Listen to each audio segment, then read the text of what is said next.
Welcome to the McCat Multimedia Series, a McCat analysis of Richard Dawkins' The Selfish Gene.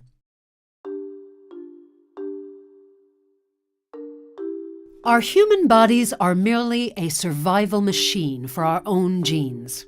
So claimed the evolutionary biologist Richard Dawkins in The Selfish Gene, published in 1976. Dawkins became famous for his work and effectively popularized a gene-centered view of evolution. He argues that genes are the primary unit through which natural selection and evolution progress, and that other biological units, specifically individuals and groups, are driven to act by genes, not the other way round. For Dawkins, organisms and groups of organisms are vehicles for gene replication, and the behavior of these individuals and groups can be explained as being in the best interest of the genes.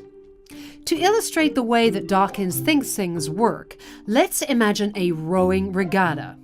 Floating in the river is a flotilla of rowing boats. The bodies, they're survival machines of any living organism. And in each boat are the rowers, or genes. All the boats seem to be going in the same direction, downstream. But a number of factors come into play to impose constraints on the rowers, like the environment. A storm sinks a couple of boats. Cold weather retires a couple more. Any rowers who simply survive could be considered good enough to progress. But who are actually the best rowers? Unbeknownst to the rowers, there's a scout on the river bank.